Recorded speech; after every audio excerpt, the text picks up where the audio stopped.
Meus irmãos, graça e paz a todos, estamos aqui para a indicação de mais uma Bíblia de estudo e essa Bíblia é maravilhosa. Principalmente você que gosta de sermões expositivos, sermões temáticos, tá? Dar aula em grupos de estudos bíblicos para novos convertidos. A Bíblia de Estudo Esperança, ela foi desenvolvida por Luiz Saião. Luiz Saião, um grande mestre, um grande erudito da língua hebraica. Ele participou daquela comitiva que trouxeram a NVI, né, trabalhou na Bíblia NVI, a nova versão internacional. E essa Bíblia de estudo, ela vai usar a Almeida, a tradução dela é Almeida do século 21, tá? Almeida, século 21, que é semelhante à NVI. E ela traz 365 perguntas e respostas sobre a vida e a morte. Sobre a vida e a morte, tá? A capa é de couro. Eu paguei R$ 50 nessa Bíblia e você vai ver que maravilha. A capa é de couro, essa Bíblia de Estudo e Esperança, né? Muito linda essa capa. Talvez você não esteja vendo direito, mas eu vou abrir aqui para você ver melhor. Aqui, ó, Bíblia de Estudo e Esperança. Aqui tá melhor. Que é a capa, tá vendo? A tradução é Almeida, século 21, Bíblia de Estudo e Esperança, 365 perguntas e respostas sobre a vida e a morte, desenvolvidas por Luiz Saião, né? A editora Vida Nova. Então aqui você pode trabalhar também em um estudo por dia, um tema por dia. Como um ano tem 365 dias, você pode usar o estudo, o tema, a cada dia do ano, tá? Você pode usar para sermão temático e sermão expositivo. Eu vou mostrar como aqui, tá? É uma Bíblia fácil de usar, muito fácil. Luiz Saião, fantástico, né? Fantástico. Aqui, ó, a primeira edição dela foi em 2000, depois vem a segunda edição, 2011, tá? E o texto bíblico Almeida, século 21, a primeira edição foi 2008, a segunda 2010, tá? E a segunda edição com notas revisadas 2012 e a reimpressão 2013, tá? Aqui tem um índice geral, tá? O texto, os livros do Antigo Testamento e os livros do Novo Testamento, ok? Vamos lá aqui rapidamente. Você vai ver que fácil é usar essa Bíblia. E o prefácio ele já vai explicar para você a maneira correta de usá-la, tá? Olha só.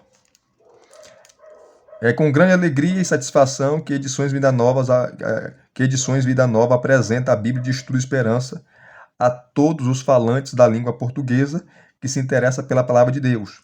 Trata-se de uma Bíblia de estudo distinta, com estilo de perguntas e respostas, que parte das dúvidas mais comuns que todos nós temos, não só nós cristãos, mas também os incrédulos, os não crentes, tá? Os novos convertidos e por aí vai. Ao procurar responder às questões mais importantes da fé e da vida a partir do próprio texto bíblico, a Bíblia de Estudo e Esperança revela que seus editores estão convictos de que a Bíblia, a palavra de Deus, possui respostas para as questões mais significativas que incomodam o homem moderno. As perguntas desta Bíblia de estudo foram cuidadosamente elaboradas a partir da doutrina bíblica fundamental, do contexto religioso brasileiro e do mundo contemporâneo. São 365 perguntas divididas em 20 temas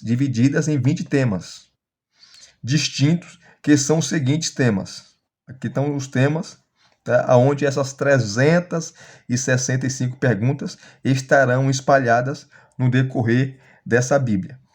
Deus e a criação, sabedoria, igreja, momentos difíceis, família, Bíblia, salvação, misticismo, fraquezas, finanças, Cristo, vida eterna, mundo espiritual, sexualidade, mundo atual, pecado, nova vida, religião, questões difíceis, datas e textos especiais.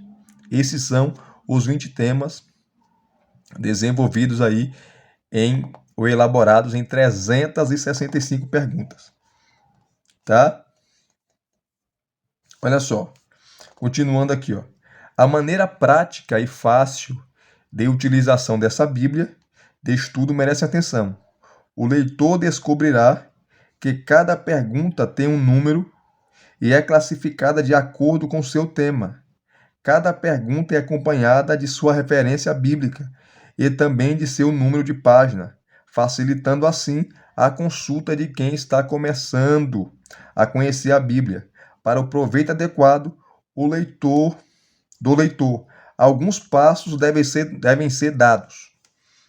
Tá? 4 passos, muito fácil. Primeiro, abra a Bíblia na página indicada pela pergunta encontrada na lista de perguntas. Eu vou mostrar para vocês daqui a pouco. Segundo, leia cuidadosamente o texto bíblico destacado. A palavra de Deus é a fonte da resposta.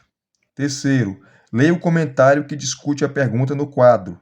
Ele o ajudará a compreender corretamente a resposta do texto bíblico. 4. Atente para as observações finais ou para as perguntas de reflexão que aparecem no final da maioria das perguntas. Nelas você encontrará um aprofundamento do assunto da pergunta. Aqui você tem, ó. Para facilitar ainda mais o uso da Bíblia de Estudo e Esperança, foram incluídos também índices remissivos a partir das passagens bíblicas e a partir dos assuntos abordados. O leitor descobrirá com facilidade que esta Bíblia de estudo pode ser usada de várias maneiras. Primeira maneira que ela pode ser usada, como Bíblia de estudo diário, pessoal, tendo uma pergunta para cada dia do ano, que são 365 perguntas. Segundo, como Bíblia de estudo temático, quando o leitor escolhe um tema e aprofunda-se nele. Tá? Terceiro, como Bíblia de estudo em grupos. As reflexões e observações finais têm esse propósito. Quarto, como Bíblia de estudo para não crentes e novos convertidos, visto que a maioria de suas perguntas são voltadas para essas pessoas e suas dúvidas. Então, é um livro maravilhoso. E quem escreveu foi o Russell Shedd aqui, ó. Esse prefácio. Russell Shedd, que faleceu, né? Grande expositor. Teólogo. Vamos lá. Vou explicar para vocês aqui. Aqui tem como usar os recursos desta Bíblia de estudo, mas vou explicar para você aqui. Tá? Aqui tem um índice de assuntos das perguntas. Tá?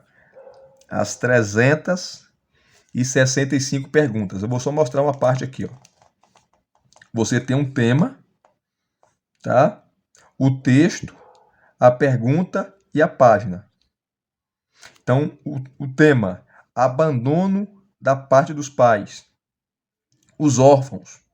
Então, como você vai lidar com uma pessoa que é órfã?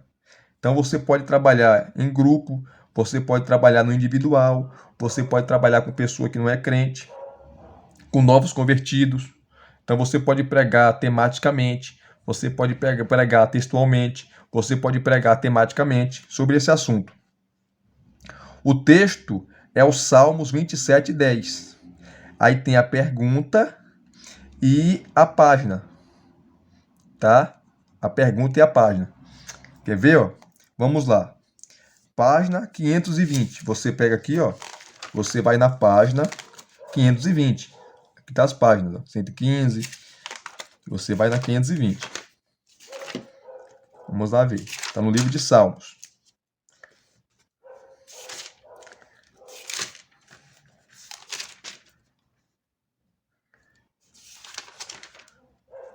(520). Tá? Aqui, ó. Aqui está a página 520. O capítulo, você vem aqui, ó. O texto é o capítulo 27, tá? Salmo não tem capítulo, né? Salmo 27 e o verso 10. Então, Salmo 27, ó, página 520. o texto, Salmo 27, verso 10, que fala assim, ó: Se meu pai e minha mãe me abandonarem, o Senhor me acolherá. Que é um texto para o órfão. E aqui, ó, 315, tá vendo? É a pergunta. Aqui, ó, 315, é a pergunta. Então você tem o tema, você tem o texto, você tem a pergunta e você tem a página. Qual é a pergunta? O tema é família. Como pode alguém crer que Deus o ama quando seus próprios pais o abandonaram? E aqui você tem o texto, tá? Que você vai ler, né, em cima do Salmo 27, verso 10. E o texto fala assim, ó: Essa é uma dura realidade para muitas pessoas, para muitas pessoas, quantos sofreram com a falta dos próprios pais. Muitas vezes existem feridas no coração de alguém que sofreu assim, um abandono, né, a rejeição. Falta de autoestima, revolta e desesperança rondam o íntimo de muitas pessoas, traumatizadas com essa dor. A verdade é que isso não significa que Deus não ame o desamparado. Pelo contrário, aqui lemos na palavra de Deus a promessa maravilhosa: O Senhor me acolherá. Deus não descarta ninguém. Deus não abandona ninguém.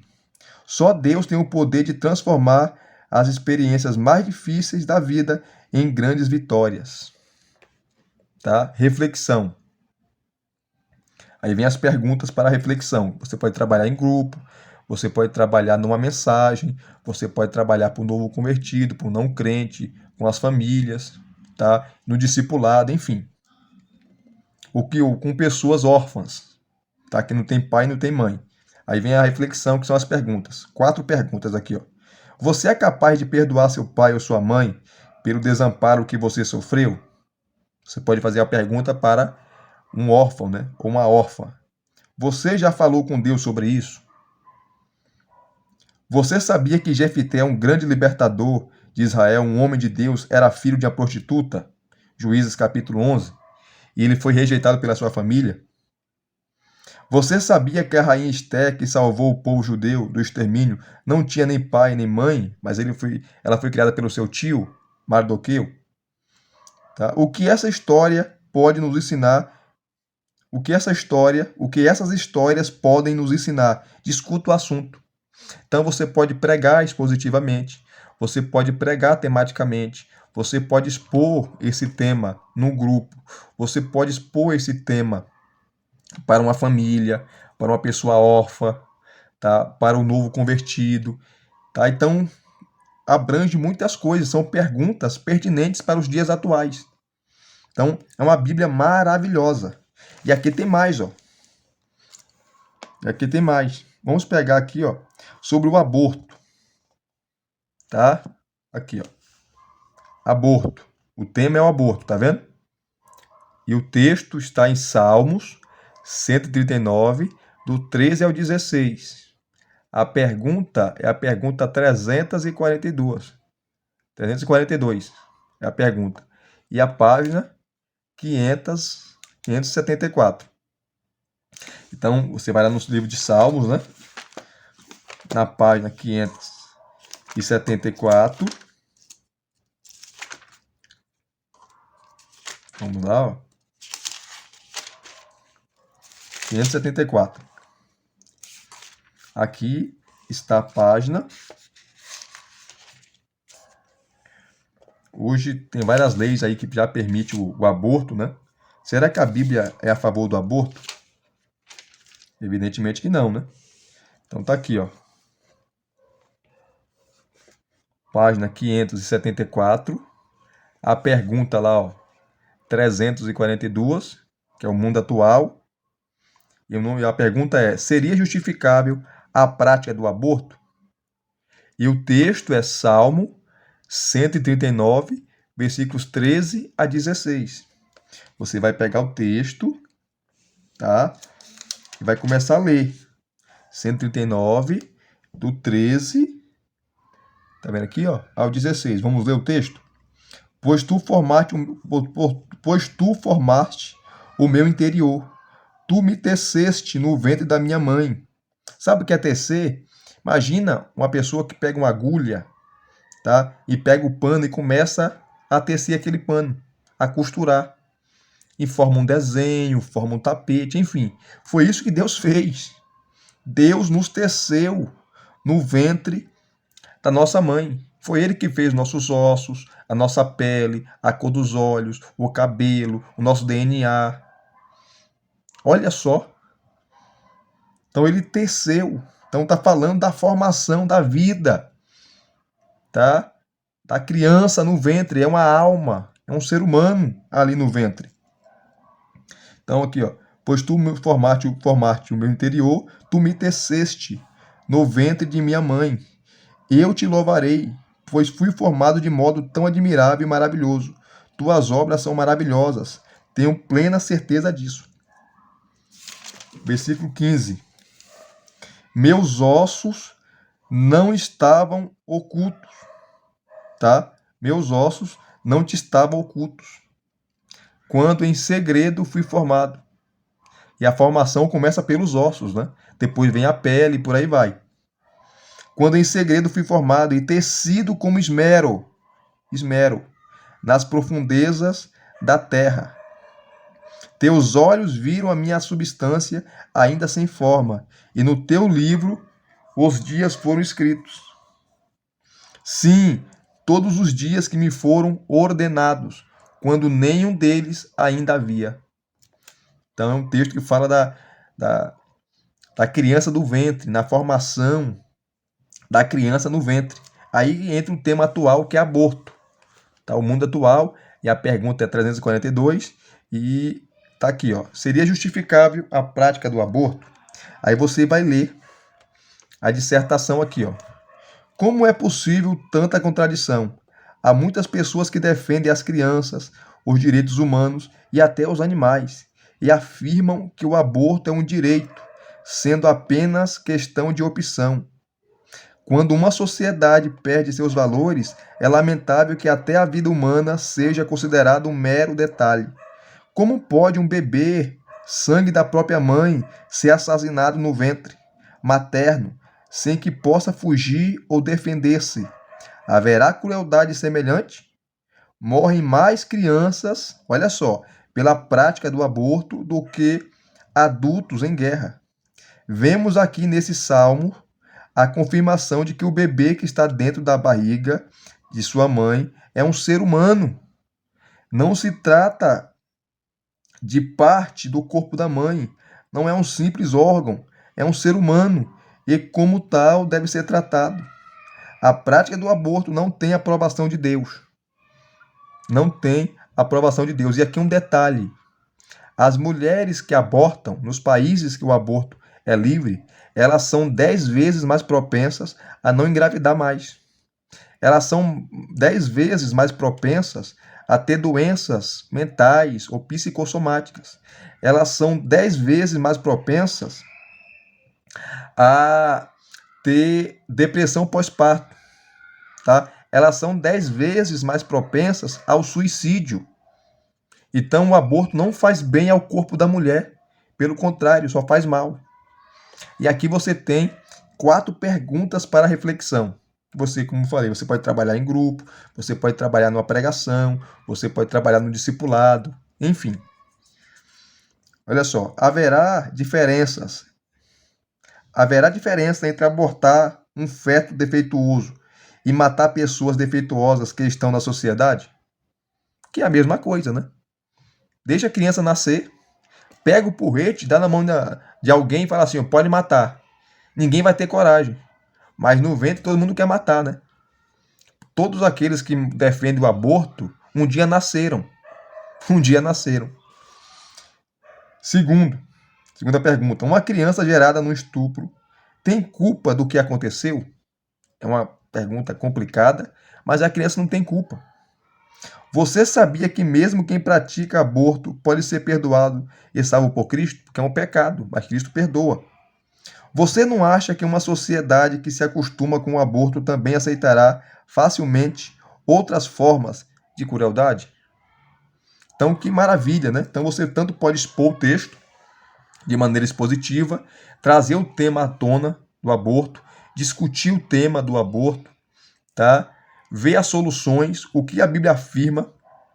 Uma coisa é certa, a Bíblia é contra o aborto. Na lei de Moisés, no Pentateuco, que está lá em Êxodo, Deuteronômio, tá? Se um homem ele esbarrasse numa mulher grávida, ele ia ser julgado.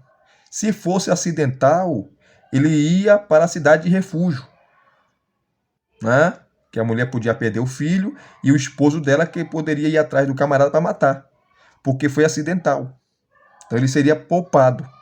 Agora, se fosse doloso, com intenção, tá? Era vida por vida. O bebê morresse, a pessoa que esbarrou na mulher, tá? De maneira dolosa, com a intenção de matar o bebê, tá? Também será morto. Então veja que Deus se importa com a vida, com o bebê que está no ventre. Então a Bíblia é contra o aborto. Então você vê que são perguntas maravilhosas, né? 365 perguntas, dividido em 20 temas. E aqui você tem mais, ó. Você tem o abuso sexual. Aí você tem um texto de Josué, capítulo 6, versículos 22 a 25. A pergunta 320 e a página 215. E aqui você tem mais, ó. É baseado em ordem alfabética, tá? Aí você tem a ação judicial, acúmulos de bens, tá? Adivinhadores, espíritos, que vai trabalhar a questão do espiritismo, tá? É errado frequentar o candomblé, a umbanda, a quimbanda, o espiritismo, consultar um médium, consultar um pai de santo, uma mãe de santo. E o texto base está em Atos, capítulo 16, versículo 16 ao 18. Aquela mulher que tinha um espírito de adivinhação que Paulo expulsou. Aqui está o número da pergunta, 184, e aqui está a página, 1002. Tá? A Bíblia fala até da reforma agrária. Tá? Isso aqui eu quero ler para você. Ó. Reforma agrária. Que tem muita gente que tem muita terra, enquanto outros não tem nada. Não tem nada. Não tem casa, não tem o que comer. E a terra é de Deus. Né? Os homens que tomaram posse dela. Mas Deus deu aos homens. Tá? Vamos ler aqui, ó. Reforma agrária. Isso aqui é interessante, né? É um assunto até político. Está em Isaías, capítulo 5, versículo 8, o texto. A pergunta é a pergunta 334 e a página 621. Então você vai na página 621. Então veja como é fácil usar essa Bíblia, né? 621. Você vai lá na página. Aqui, ó. Achei 621. Livro de Isaías. Você vai pegar o texto. O texto é Isaías, capítulo 5, versículo 8. Tá? Você vai encontrar o texto, ó, Isaías, capítulo 5, versículo 8. Está até em negrito. As perguntas. E a pergunta aqui, ó, é 334. O tema é finanças. Aí vem a pergunta. A Bíblia diz algo sobre a reforma agrária? Aí você vai ler o texto. Ai dos que ajuntam casas e mais casas, dos que acrescentam um campo a outro, acumula, né? Até que não haja mais lugar, de modo que habitem sós no meio da terra. Então, até sobre isso a Escritura fala. Aí vem a dissertação aqui. Será que reforma agrária é assunto espiritual? Quem escreve essas perguntas é Luiz Saião, né? Com certeza, ele responde. Deus é o Senhor em todas as áreas de nossa vida. O profeta Isaías traz a palavra de advertência contra os que agem como se fossem os únicos moradores da terra. Os cristãos devem sempre trabalhar para que tenhamos uma sociedade mais justa. Muitas pessoas só pensam em si. Quanta gente tem bens, inclusive terra, em grande quantidade. enquanto muitos morrem de fome e não têm onde morar. Como podemos melhorar essa situação? A misericórdia, a beneficência e o auxílio aos desfavorecidos devem fazer parte da vida do cristão. Aí vem 4 perguntas. É sempre 4, aqui é 5 perguntas, né? Mas normalmente é 4. Aqui é 5 perguntas para reflexão, que você pode trabalhar no sermão expositivo, você pode trabalhar numa palestra, você pode trabalhar para uma comunidade, para um novo convertido, para alguém que fazer uma pergunta sobre esse assunto, né? E você pode responder usando a Bíblia como a sua regra para a resposta. Então, a primeira pergunta: o que causa a má distribuição de recursos e de terras numa sociedade? Segunda pergunta: o que podemos fazer individualmente para mudar esse quadro? Você concorda que a influência da Bíblia numa sociedade melhora a distribuição de bens e de terra? Dê o exemplo disso. As leis de um país podem ajudar a resolver esse problema? Leia Levítico, capítulo 25, versículo 23, e comente o que significa o significado dessa lei. Vamos lá. Será correto praticar injustiça e agir com violência para mudar essa situação? Em relação à reforma agrária? Vamos ler lá Levítico, capítulo 25, versículo 23, o que diz? Levítico. Aqui, ó. Então veja que Bíblia maravilhosa, gente. Eu gostei muito dessa Bíblia, até porque pelos temas, né? Eu posso pregar expositivamente. Que eu gosto de pregar expositivamente. Então eu posso pegar um tema desse e pregar expositivamente. Ou discutir na sala de aula, na escola dominical, com os adolescentes, com os jovens, né? Na sala de adultos, com os obreiros, com os novos convertidos, enfim. Capítulo 25, versículo 23, né? Vamos ler lá. O que diz?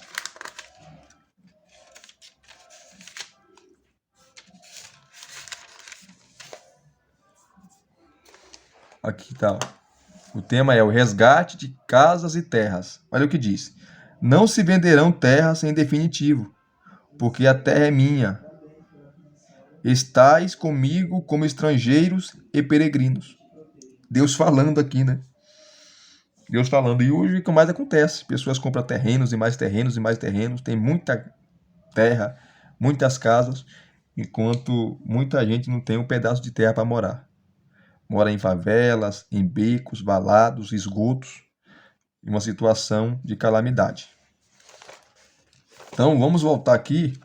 Então, você vê que até sobre a reforma agrária tem pergunta aqui, né? Aqui.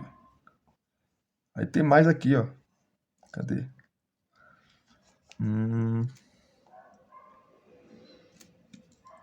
Alegria, alimentos. Tá em ordem alfabética, tá? Tem muita coisa aqui, meu Deus do céu. Vai falar sobre ateísmo, astrologia, ato sexual, tá? As bem-aventuranças aqui, ó. Bíblia, contradições, livros sagrados, boas obras, ciência e fé, clonagem. Até sobre clonagem ele vai falar aqui, tá? Deixa eu pegar um outro tema aqui para vocês verem. Cadê?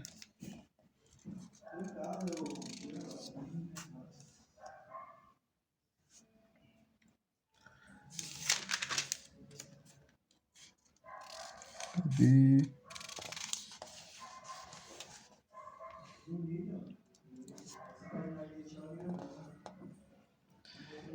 Juventude, marido e mulher. Vou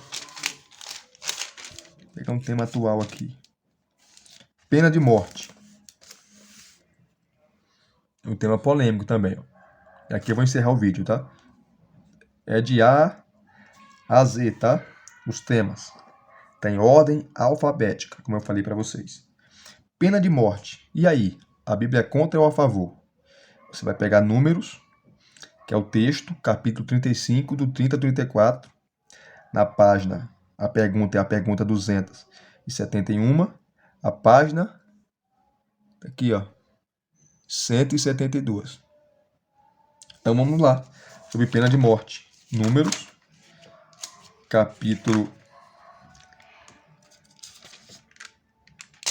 35, né? Que é a pena de morte. Números 35, do 30 ao 34. Números 35, que está a página 172, capítulo 35, aqui, ó, dos versículos 30 ao 34. Né? Aí a pergunta, os versículos da pergunta, está marcado em negrito. Tá? Diz assim, ó, todo aquele que matar alguém será morto conforme o depoimento de testemunha. Mas uma só testemunha não será o bastante para condená-lo à morte. Não aceitarei resgate pela vida de um homem, de um homicida, que é réu de morte. Ele certamente deve ser morto. Também não aceitarei resgate por aquele que tiver ido para uma cidade de refúgio, a fim de que possa voltar a habitar na sua própria terra antes da morte do sumo sacerdote, porque Deus mandou Moisés construir 6 cidades de refúgios para pessoas que cometessem algum delito, mas sem intenção. Então essa pessoa seria guardada, seria preservada ali. Tá? 33. Assim não profanareis a terra da vossa habitação, porque o sangue profana a terra, e nenhuma expiação se poderá fazer pela terra por causa do sangue que nela for derramado, senão o sangue daquele que o derramou. Não contaminareis a terra em que habitareis, no meio da qual eu também habitarei, pois eu, o Senhor, habito no meio dos israelitas, no meio do seu povo. Aí tem a pergunta, o número da pergunta é 271, e está no tema questões difíceis. Tá? E é difícil mesmo. Por que a pena de morte na Bíblia se Deus disse não matarás? Em outras palavras, não assassinarás. Para muitos, essa é realmente uma questão bem difícil, e é mesmo. Mas será que estamos diante de uma contradição na Bíblia? É importante notarmos que há uma grande diferença entre pena de morte e homicídio. Ninguém tem o direito de tirar a vida de outrem, pois o homem foi feito à imagem e semelhança de Deus. Por isso o homicídio era duramente castigado. No caso da pena de morte, ela era autorizada no Estado teocrático, que Deus comandava, né? Teocracia, o governo de Deus, como um meio de executar a justiça divina. Não era um assassinato, mas a retribuição à altura de um crime terrível. Olho por olho, dente por dente, né? A ideia bíblica da pena de morte no Antigo Testamento era a da justiça retributiva. Portanto, há grande diferença entre matar um inocente sem razão e punir com morte um criminoso homicida. Aí vem as perguntas para reflexão. Será que a pena de morte cabe na realidade do Novo Testamento? Você acha que um assassino confesso merece pena de morte? Dependendo do crime dele e do grau do crime? Os possíveis erros da justiça devem impedir uma lei como da pena de morte? E aí? Você é a favor ou contra? Aí você pode discutir na sua igreja, no grupo que você dá aula, no discipulado, na escola dominical, com um novo convertido, com um não crente, tá? E eu ia me esquecendo aqui, ó, no final sempre tem as notas, tá? As notinhas aqui, ó. Ele vai explicar o significado no original, tá certo? Então, é uma Bíblia maravilhosa. Então, são 365 perguntas, uma pergunta para cada dia do ano, baseado em 20 temas. E esses temas são atuais e são divididos ali em questões difíceis, como essa aqui sobre pena de morte, e outras perguntas também que são difíceis, né, de responder. E a igreja tem que responder, e ele sempre vai usar a Bíblia como base. Então aqui tem outras perguntas que eu poderia ler para vocês, fazer para vocês aqui. Ou melhor, ler para vocês verem. Mas creio que ficou suficiente, tá? Então a Bíblia de Estudo Esperança é maravilhosa, desenvolvida por Luiz Saião. dos grandes eruditos em Antigo Testamento, em hebraico. Luiz Saião é uma sumidade. Tem várias mensagens dele no YouTube. E você pode procurar a Igreja Batista Nações Unidas, que é a igreja que ele é pastor. Tá lá várias exposições dele, panorama do Antigo Testamento, do Novo Testamento. É um canal assim maravilhoso. E se vocês gostaram de mais uma dica de uma Bíblia de estudo, deixa aqui nos seus comentários, deixa o seu like, se inscreva no canal se você não é inscrito e acione o sininho para receberem todas as notificações, ok? Graça e paz mais uma vez. Até as próximas indicações.